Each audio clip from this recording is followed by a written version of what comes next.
Well, good morning. Welcome to Tampa Home Talk. This is Leo Kane with Beryl Engineering and Inspection. And I'm joined today with Adam Talley from Talley Insurance, and we have Anthony Maselli from Beryl Engineering and Inspection. So we have two people to talk about engineering and inspection. So I'll take the engineering side if you'll take the inspection side. Okay. How you doing, What Adam? about me? Why don't you take the insurance side? I like that. So we have an exciting show lined up for you today. Unfortunately, we don't have any numbers because the numbers machine broke. Oh, no. Well, you know, the numbers machine here is actually based on a computer from the mid-1950s. Okay. And it's got its little lights and its little punch cards. And I forgot to bring my punch cards with me, so when I asked it for data, a bunch of bloopy lights came on. And I heard it printing, which actually consists of punching holes in the punch cards, but I didn't have any punch cards. So I started putting like some paper towels in there. And then the paper towels came out with the holes, but I don't know how to read the holes. Gotcha. Okay.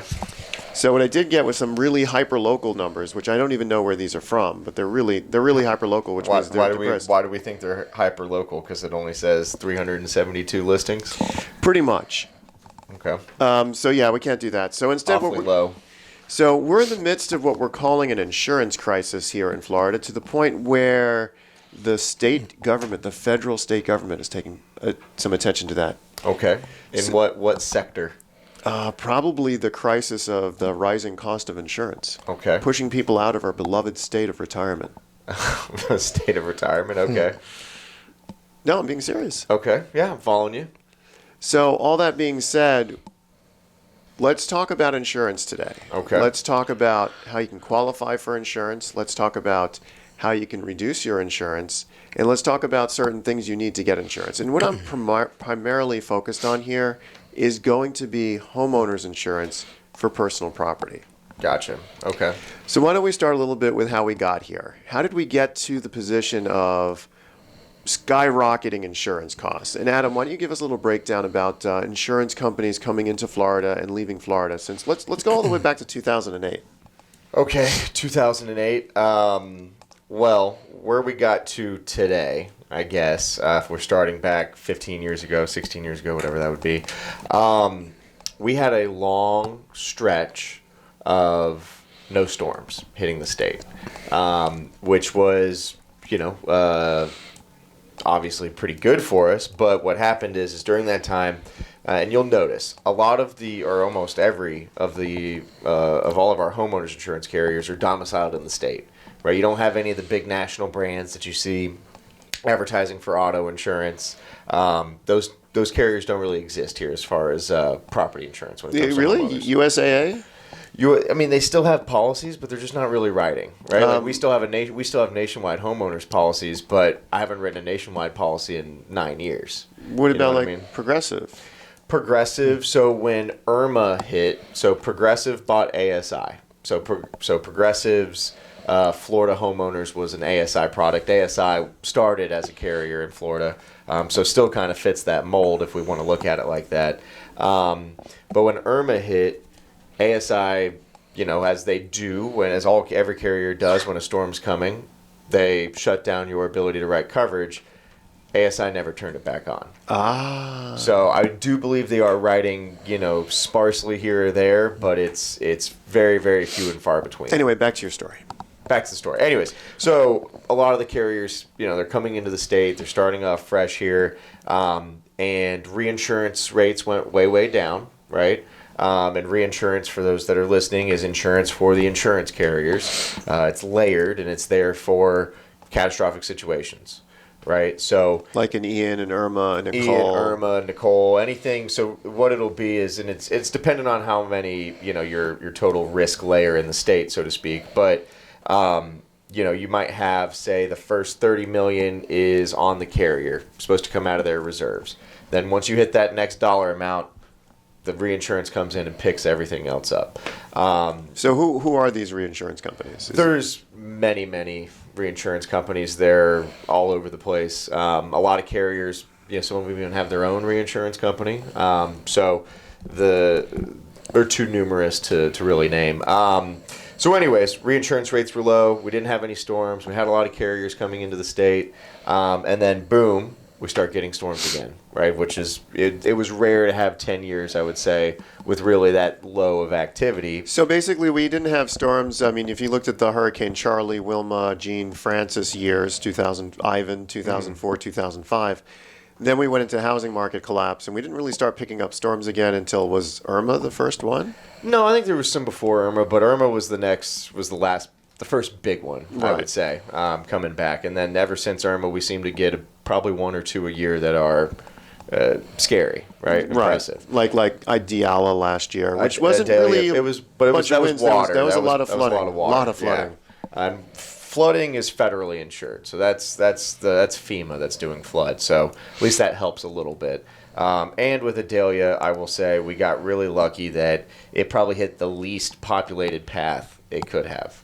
Right, it kind of went, through the middle of the state, but north of Tampa, kind of missed all the key, population points, which is again very helpful because that's what with Ian and Irma and all these other ones, they're hitting major areas and they just more to damage down there. So, anyways, storms pick back up, and then so obviously reinsurance rates go up. So that's one factor that leads to increasing rates.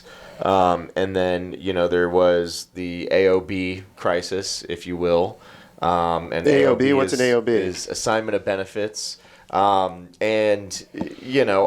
so why is that a crisis? I'm assigning my benefits to someone that is in an industry that is more of an expert than I am, that knows how to navigate these waters. Why is that a crisis? So I would say, like anything else, it's really the small minority that ruin it and abuse the system. Assignment of benefits is not necessarily a bad thing to let a contractor help you out, but what they were seeing is in some cases what used to be a $2,000, $3,000 water claim turned into a $20,000 water claim.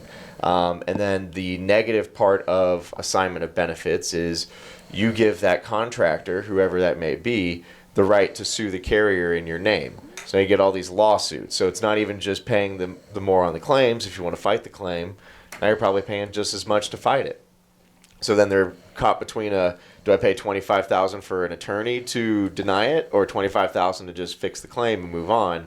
And that's where you're leading up to where the rates that they were taking did not reflect the amount of money that they were giving out. So it's I would say, and we had quite a few that have left in the last couple years.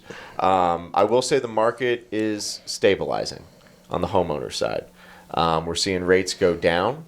And even when they're not necessarily going down, we're having more options. More options is better for everybody, right? Because really where we were for probably the past 2.5 years was nobody was writing except for Citizens. And Universal. Not even Universal was shut down for a while. Oh, wow. In our area, for sure. So the problem is if you don't have any options, then you are stuck, right?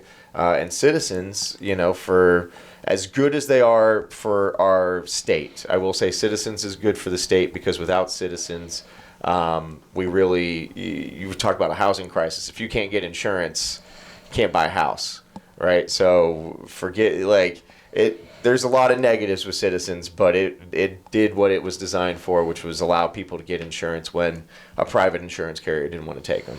But that being said, Citizens started putting in all their guidelines, all these extra flood, requests, and all these, primary residency affirmations that are going out. And there's all these other layers to Citizens now that if you can go, it's always been if you can go somewhere else you should, but it's very nice now that Citizens is kind of increasing all of their ticky-tack steps at the same time that other people are A, coming in less expensive than Citizens now, but B, at least you have options that'll take it. Because other than having a brand new house, and brand new or within the last 5 years, being transient in your insurance carriers has been next to impossible. So you mentioned something earlier about mandatory flood insurance. So if I live on a hill, I still need to carry flood insurance? So the law that passed, and that would have been December of 22, was that Citizens will require all of its insureds to carry flood insurance that match what they have, match their coverages with Citizens for the dwelling and the personal property, which has been a little bit of a that's kind of been the issue. Because I thought flood itself caps off at a certain rate. Well, it has to match or be at the maximum if your coverages are higher. So the maximum with the National Flood Insurance Program is $250,000 for the building, $100,000 for contents. Generally speaking, before this citizens requirement, a lot of times we weren't really selling contents on flood, or if we were selling minimal amounts of contents on flood, because the way flood insurance works is your contents is a second deductible. So if it's $5,000 and $5,000, that's $10,000 out of pocket for you. But B, with contents on flood, it's unless you're with a private insurer, the NFIP policy, the contents are on an actual cash value basis, which is the depreciated value for your items. Which is basically zero for everything in your house. Right. So why do I need $100,000 in contents coverage for flood if we know they're going to come in and be like, all right, well, that TV's 5 years old, so here's $20. Right, well, that's not really going to get you much of a TV. So, that's kind of the problem there. So, but the way that Citizens is rolling it out is little by little based on the value of your home, the dwelling value, okay, not the actual value. So, in 2023, the 23 to 24 cycle was anybody that's in a high-risk flood zone. Everybody's technically in a flood zone, but in a high-risk flood zone. So it'd be something that starts with an A or starts with a V, as in Victor. Those are your high-risk zones. So it started with those people. A lot of those people already had flood, but we had to add contents. So if I want a quick way to look up what my flood zone is, can I do that on the property appraiser site? Or No, you could go to FEMA. They have a map where you can put in your address. I would say that map is pretty inaccurate. Well, I see it all the time where you'll look at the map and the map will say, oh, I'm in an AE. I actually go and run a flood quote through the FEMA system. The FEMA system comes back with a flood zone certificate or certification that says, no, you're in an X. So I see that quite a bit, especially with ones that are close. Right, you have some properties, especially in New Tampa, where you have like some nature preserves where, the house across the street backs up to a nature preserve, and that's in an A, but the house, that's not right there, that's across the street, is an X. So you see that quite a bit, especially in those little areas. You think a nature preserve would be good at percolating water into the ground and be less prone to flooding? You would think, but, I think they look at runoff and where it's going to sit if we do get a storm. That's where the flow goes from all this concrete around it, then, that's where it's going to flood, right? There is, wherever it is, I'm sure the surveyor looked at it and it's tilted one way or another to have them do it. I don't think they just do it willy-nilly. But, yes, you could technically be on a hill and be in a flood zone. My grandmother's house, after she passed away, we put it on the market. When we put it on the market, we realized it was in a flood zone. And it's in Valrico on top of a hill. There's no source of water. So that worked out for the people that bought it, but it could happen anywhere. So anyways, 813-377-2775. If you have questions about insurance, flood insurance, engineering, inspections, how to get homeowners, give us a call. 813-377-2775. When we come back from the break, let's go ahead and break down how you can get some discounts on your homeowner's insurance. We'll talk about the magic of bundling. We'll talk about something called the wind mitigation inspection. We'll talk about getting one through the MySafe Florida Home Program that the state has just recently renewed again and now is including condos. So we'll talk about all that when we come back. But if you have questions and you're looking to get new insurance, contact Adam Talley at 813-377-2775. That's 813-377-2775. And we are running rampant without Katrina this morning, and we will continue to do so for the next 45 minutes. Don't go away. We'll be right back.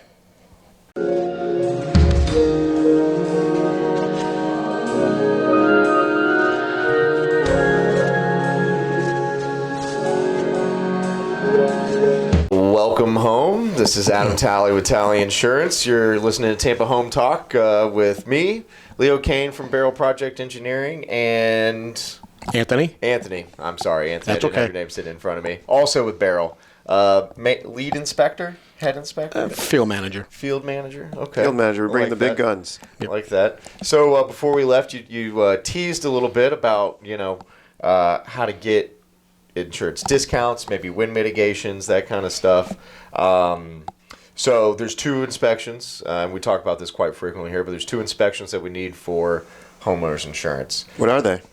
You need a 4-point inspection, and that's going to be for eligibility. That is essentially pass-fail. Now, the 4 points carriers are typically requiring if the home is 20 years or older. Which is amazing, because when we started this radio show, it was 30 years. Then it became 25, and now it's 20. At first it was 40 years. So it's really changed quite a bit. 20 years is now the new standard on when to get it.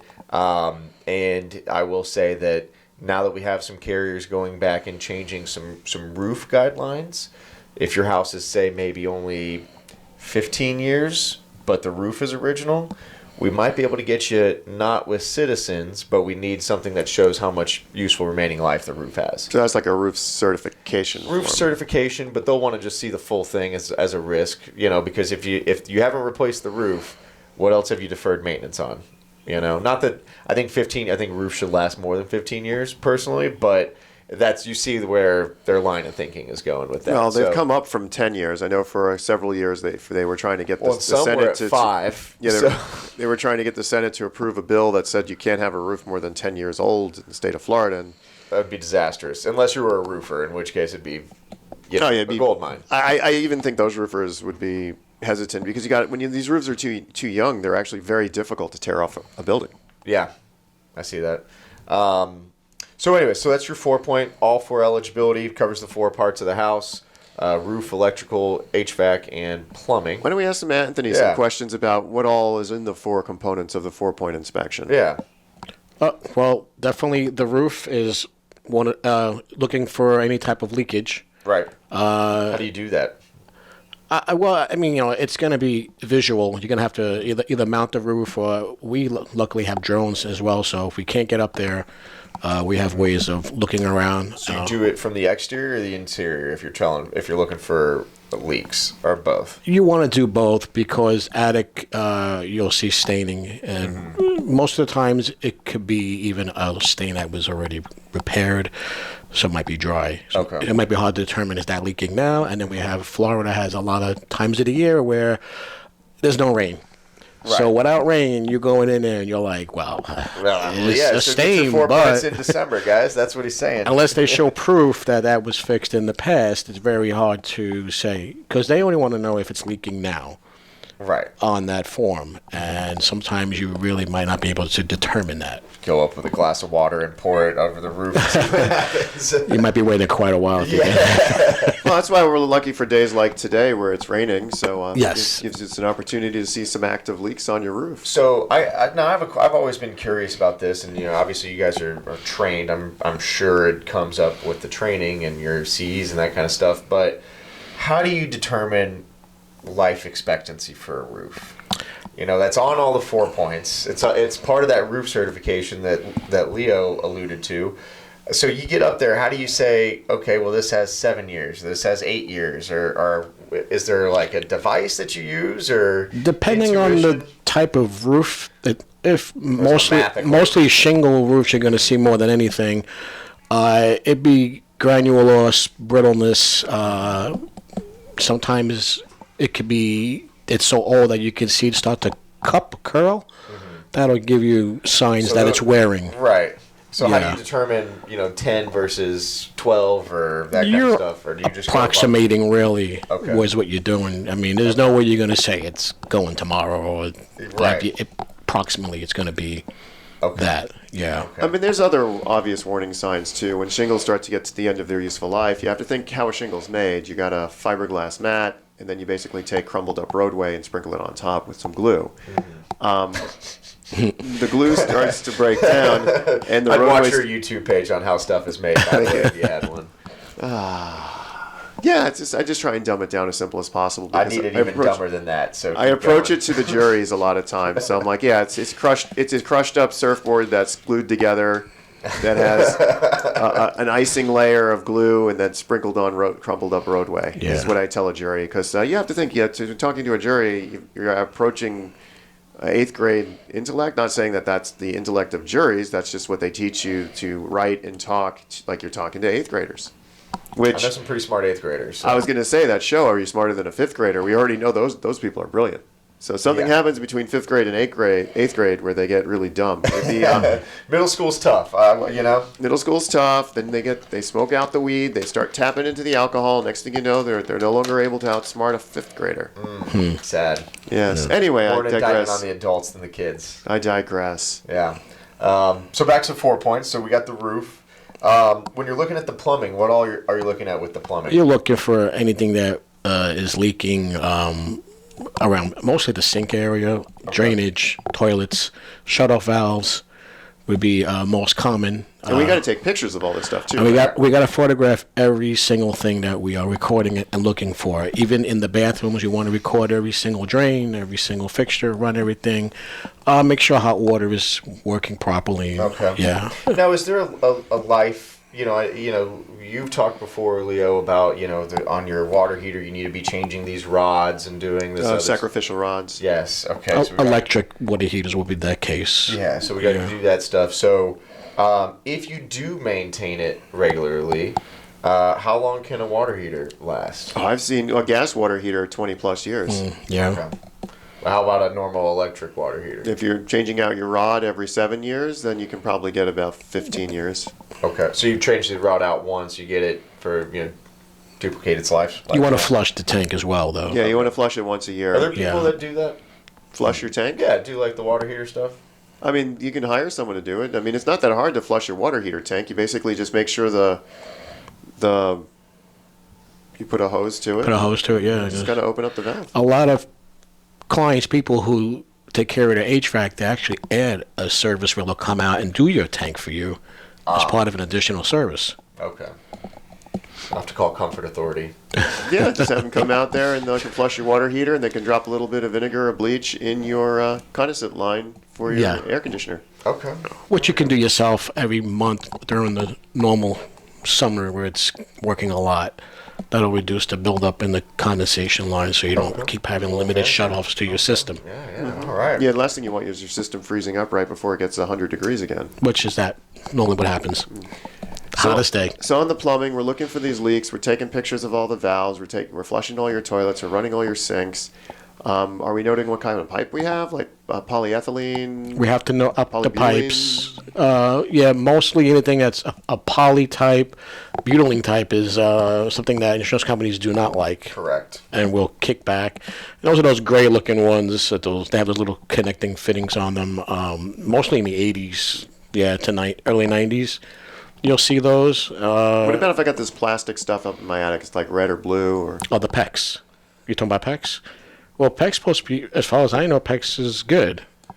PEX, there's a date on There's a PEX. date on them, though, yeah. It's like post-2007 PEX is fine or something like that. I don't know what the date is, but I would have to have my laptop in front of me, which I don't, but one of the carriers notes, like, we'll take PEX, but it has to be after such and such a day. Is it 2007? Because 2007 is interesting because that's the second rendition of the Florida Building Code going live. 2007, and this is the funny part about stupid government is they meant to say the 2007 Building Code, but they actually said 2007. The 2007 Florida Building Code didn't go into effect until 2009.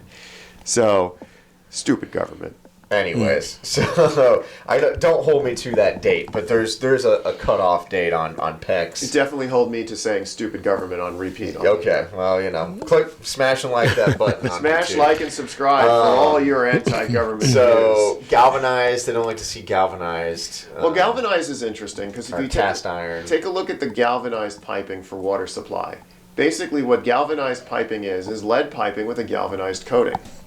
So what's protecting you from going crazy to lead is this coating. Now, this pipe hasn't been used in 60 plus years, so you imagine what happened to your coating on the lead pipe in the past 60 years. Right. So you're drinking lead. So from a health standpoint, you really don't want to have galvanized pipe anywhere in your house. You'll find it in your historic areas, Seminole Heights, via Ybor, Kenwood, Dunedin. You'll find it in those places. You just got to get rid of it because you don't want to be drinking lead. Now, I had a neighbor 2 doors down from me. They had a baby, and then they did some testing on their drinking water, and they found it was saturated with lead. Oh, no. Well, they got rid of their lead pipes. And then you have the cast iron, which is another one. It's 50 plus years old. It pits, and then when it starts pitting, you end up with sewage underneath your house. And you don't want that. Gross. So when we come back, we'll touch on the last 2 points of the 4-point. We still have HVAC and electrical to touch on. Electrical, we'll talk about recalls. 813-377-2775. If you need insurance, 813-377-2775. Text the word insurance. We'll get you hooked up with Adam, and then we'll get you hooked up with us to send out and do the inspection. Don't go anywhere. Be right back.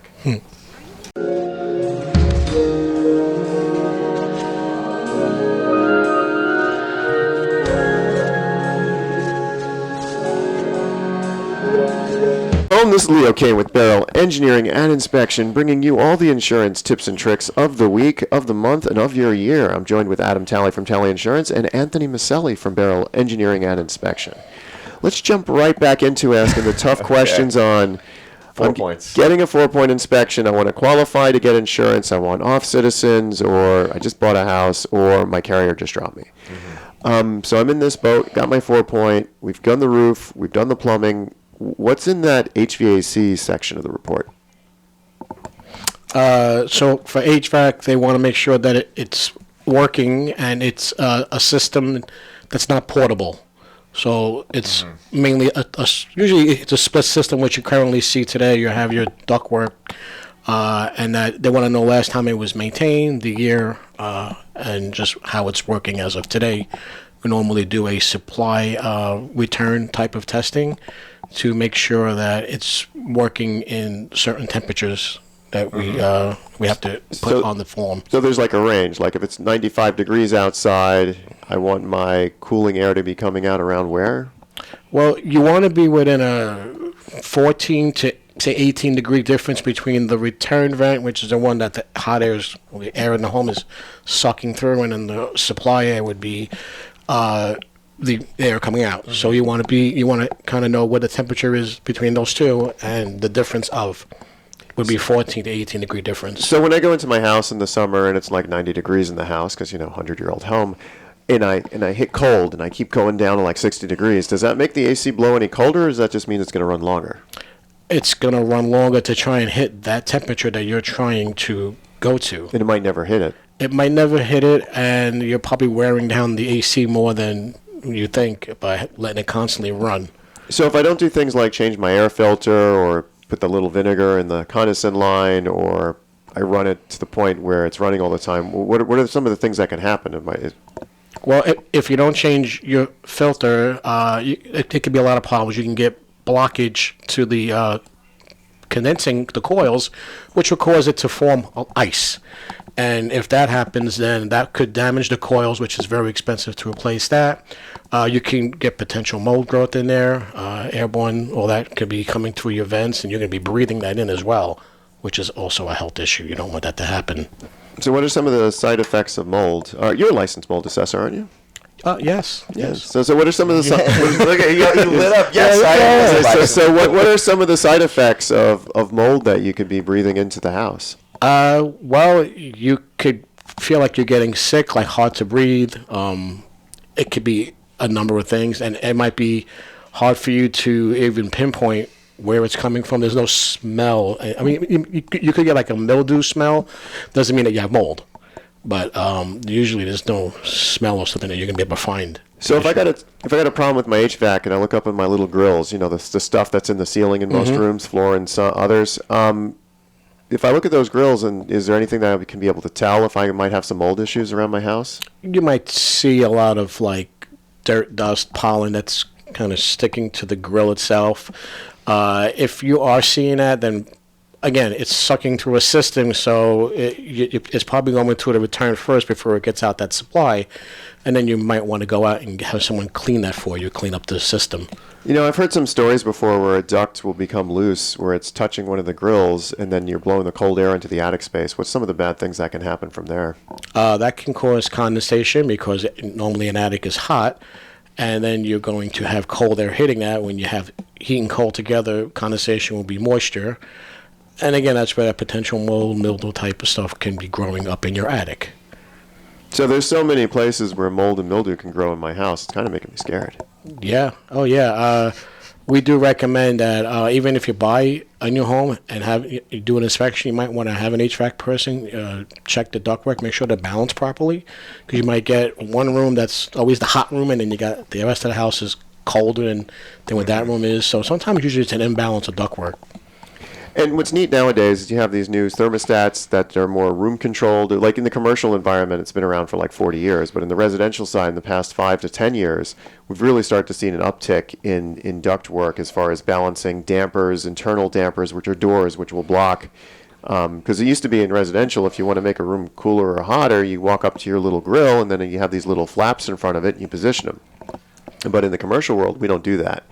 We basically have those grills within the ductwork itself, and it drops down or raises up, and that's how you control the airflow to different rooms. It's much more efficient. Good to know. So what about it, like if I have a closet and I keep the closet door closed? Should I leave those vent grills open or closed? You're talking if you have one inside, like a walk-in closet. Walk-in closet. I keep the door closed all the time. You want to keep that open because of the size of the closet. It's actually conditioning that. It's kind of like just having like a room, and you don't, again, want that potential condensation buildup and mold, and which could happen. So do you see a lot of mold? Your clothes might smell. You get a funny smell. So do you see a lot of mold issues when you go in on the 4-point? Now the 4-point doesn't cover mold, or no, it does not. Would you consider that a deficiency if you saw it? Well, you have to have a lab tested before you confirm it's mold. So you kind of say it's more like microbial type of growth. Okay. Because you're not really gonna know. Because there's different types. Some are harmless, and there's some black mold microbe that could be harmful, and some that are not. And some that are cheese. And some of the cheese. Okay, some that are cheese. Some that are cheese. So some are cheesy. Okay. Fair enough. And then the last bit on the 4-point is the electrical, which kind of ties into the HVAC and everything else we've talked about a little bit already. So electrical boxes, you see a lot of fun ones, I'm sure. A lot of people who like, oh yeah, my uncle fixed that for me, and it's you got double taps and everything else out there. Yes. Oh yeah. So what goes into an electrical inspection? Are we taking we're taking panel covers off? We're taking electrical outlet covers off? What all is our team doing out there? Yeah, what he had just stated, we're looking for double taps, anything that looks to be handyman specials, like you mentioned, that you'll see mostly around the panel, or they'll even get creative and start adding their own type of sub-panels that's totally not even code. There's the GFCI outlets, which normally you'll see in your kitchen or wet areas, bathrooms, and those will ground fault out if you short out, like if you had water or something. So this way you don't get hit. It'll trip before you even get shocked. That's how fast they are. And then they have the arc fault ones now, common in bedrooms. Those would be the type where, say you're hanging up a photo or something, and maybe there's a wire behind that wall. If you hit that with a nail, you might become one with the circuit. Right. So it'll know it, and it'll arc, and it'll trip before you get hit. So those are the ones of the good features that we want to make sure are working properly in these homes today. Become one with the circuit. I like that phrase. I might use that with something else later. That's funny. And I heard a rumor that there are certain type of panels that are being under recall that aren't allowed to be installed anymore. So Adam would know that one. What are some of the panels that are Challengers, Zinsco, what am I missing? Sylvania, Federal Pacific. You know what I will say, and because 4-points those are older boxes, and obviously going to be in an older home. I will say I feel like we see less and less of that, because those are the type homes where they've probably needed a 4-point even 10 years ago to get insurance. And they weren't taking them back then already. So as the market kind of turns over on those houses and those people are selling them or moving or whatever, I think you're seeing a lot. At least in my experience, I'm seeing a lot less of those. See them. Still see them, but it used to be. But we're not going to knock a panel if it's working properly. We're going to note the brand. Right. Because how do we determine that one is going to fail? So we're just going to note it to the insurance company, hey, this is the panel that's there. Well, I mean, it goes beyond just the type of panel that's under recall. Aren't there certain types of wiring we don't want to see anymore? Well, I want to see aluminum. Yeah, well, unless you have the aluminum. Stranded aluminum is okay. Right. Yeah, anything that's solid, you don't want to. Yeah, that would be something that would be a red flag for, which is mostly in the distribution part, not coming in, and that's usually stranded. Or you'll have copper coming in, which is the normal. Okay. So anything single-strand aluminum would be no good. Right. Well, that was another thing that I feel like we see a lot less of that too. But I feel like, 7-8 years ago, you used to see a lot more of the boxes that we don't like, a lot more of the aluminum wiring. But then they started changing. They say, okay, well, we'll take it if it has the Alumicon, or there's another one out there that's not Alumicon, but the same type deal. A coupler. Yeah. Either way, to where if you have that as a fix, they'll take it as well. The other thing would be mixed breakers. Like you want to have the same name brand in your panel. Right. So you want to stay with the same name brand. Some you'll see mix and match breakers. We kind of point that out too because those really could guarantee that they might not trip. Yeah. Because of the different make model. What about empty sockets? You see those too, like empty breaker slots? It would be only if with the cover on, if they're empty, then you want to put a knockout in them. Yeah. But if other than that, you're fine. Yeah. So that we've talked a lot about what it takes to qualify for insurance, but what about some qualifying for discounts? There's something called the wind mitigation form, and right now, if you went to the MySafe Florida Home website, you could sign up for a free wind mitigation inspection. And what is the wind mitigation inspection, Anthony? You probably reviewed 18,000 of them last year, so and counting. So what that is the inspector is noting how the roof is holding on the home. Construction features, right? Yeah, how it's bolted down to the home itself, and not just the roof, the shingle, the type of material being used up there. Mm-hmm. How is that nailed in? What's the sequence of how many nails is at a certain distance? Is it 6-inch, 12-inch? Roof to wall would be something where it could be just a nail going through the truss to the frame of the home. We would consider that toenails versus a clip or a strap or a double strap. Now, obviously, more the better. What if I have a clip, but I only have 2 nails in the clip? That would not qualify. You need a minimum of 3 nails okay. on one side of the clip. Okay, so I can go up there with my hammer and do it myself, or I need to call thirdnail.com? How do we do this? Well, technically, you would not be going up for that. You'd be going under. You'd have to drop out the soffit on most of them. That'd be the easiest way. That'd be the easiest way, yeah. Other thing, too, is you have to do all of the trusses. And we run into this one quite a bit where an inspector will poke their head up in the garage and they'll see like 2 or 3 trusses that have clips, and they give them clips, and then we go in there and we see 8 or 9 trusses that don't have clips, and then they get toenail, and then they're like, you made my insurance go up. I'm like, no, your last inspector committed fraud. Correct. It only takes one to disqualify because they're only asking you the weakest. So you can have everything tight up with clips and one missing, and that's the one they want to know. It is all or nothing. It's all or nothing. Same with the, and I get this all the time, especially with MySafe Florida. People are like, oh, I'm getting new windows. Am I going to get a discount? And I have to say, well, your opening protection credit is for all of the openings. So it can't just be just the windows. It has to be the windows, the doors, the sliding glass doors, the garage door, that little, tiny window that you put in bathrooms to like make it look cute. That needs to be hurricane rated. Those are the ones that do it the most. The two decorative ones on the side of the door and the half moon in the bathroom are the windows that people always forget to swap out. And that if you can spend $50,000 on windows on your house and you still won't get a better credit if those are still old. Correct. So it's all or nothing on that. That does make a difference, though. You do get some pretty good discounts for getting a opening protection credit. And we can dive into those when we come back, too. If you need an inspection, 813-377-2775. That's 813-377-2775. 4 points, wind mids, mold, they can do it all. Beryl Inspections. Yes, so 813-377-2775. And when we come out, we're going to round out the top of this Katrina free hour, which this is our last Katrina free hour. I think she'll be back next week. Yeah, maybe. She's and been then in Europe. We're kicking off season 12 starting next week. Don't go anywhere. We'll be right back.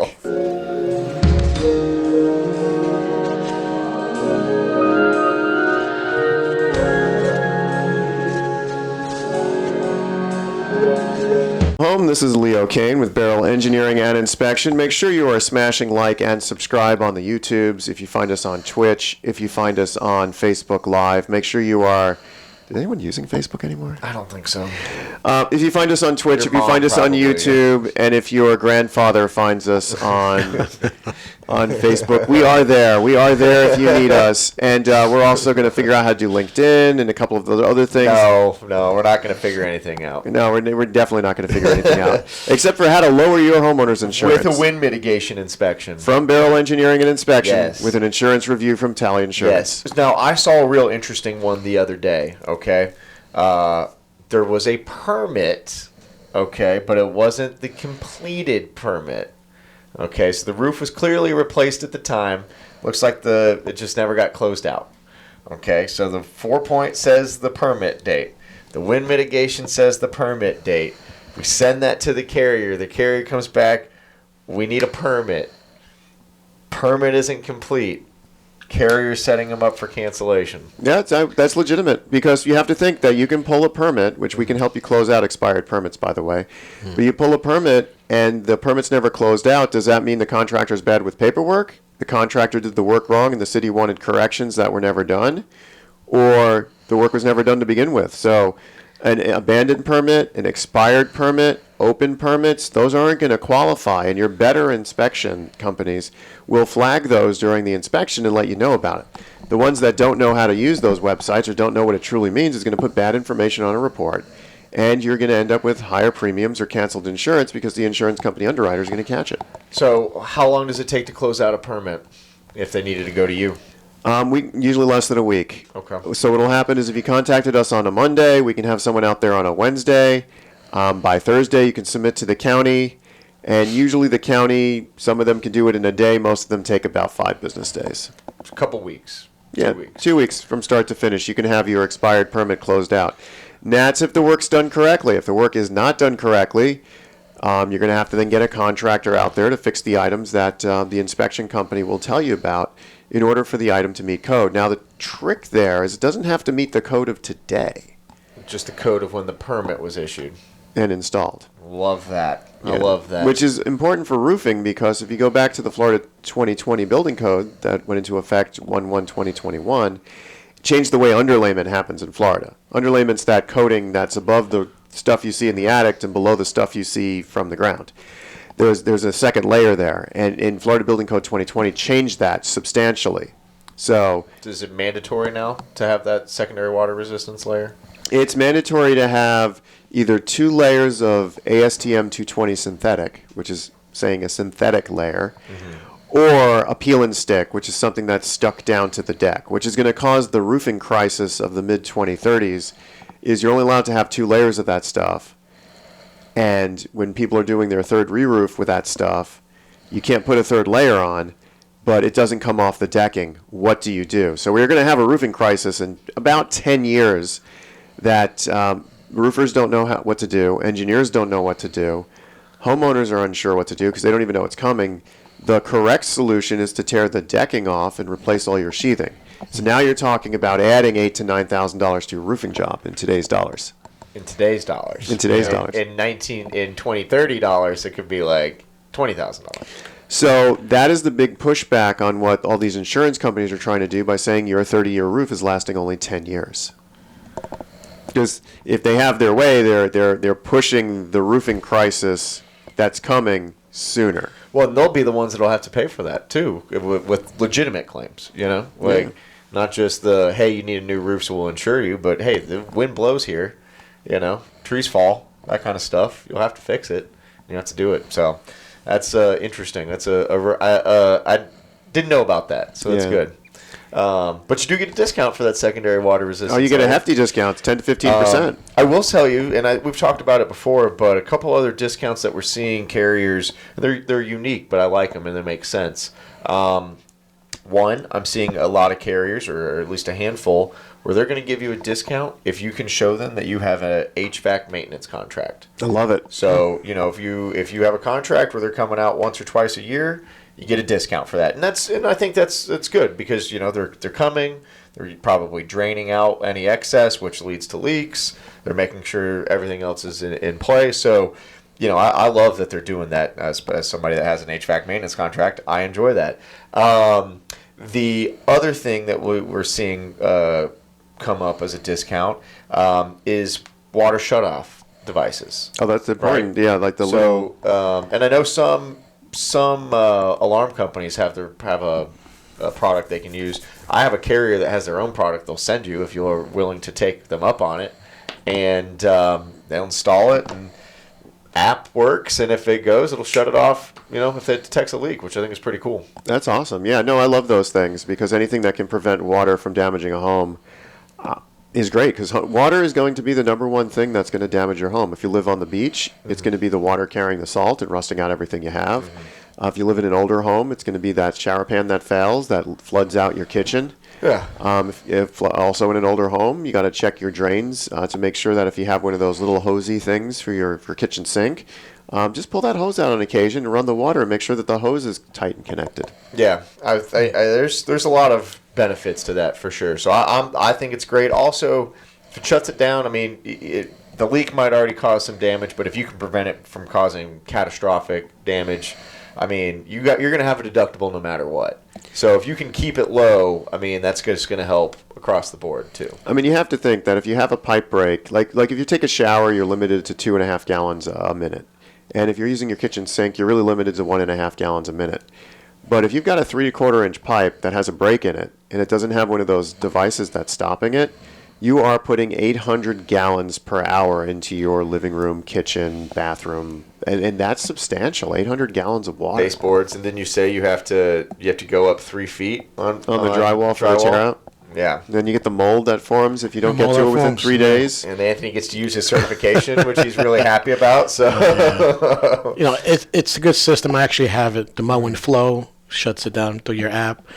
When you first get it, it's learning. So if you take long showers, it might shut off on you. Really? In the beginning. That's funny. Take a shorter shower. Take a shorter shower. Yeah. Learn your lesson. yeah. Greedy, Beat the clock. That's funny. So not only is it leaking, but it's saving water for you at the same time. Yeah, in the military, they teach you how to take a 2-minute shower. Yeah. I like that. Any other tips, Leo, for people getting inspections that they might, say they're trying to sell a house? What can they do to help that 4-point out when the person comes? I would say, I know people who clean their house before the cleaners come up. Now, if you're going to sell your house and you know an inspector's coming, get an inspection first. Know what's happening in advance. When you know what's happening in advance, there's less surprises. Right. And you can fight those pesky price decrease asks. I'm like, no, we knew about this. Here's the report. Yeah. You signed the contract knowing this. You signed the contract knowing this. I'm not lowering my price. Go away. Yes. Or I'll see you at closing. But or I'll keep that escrow.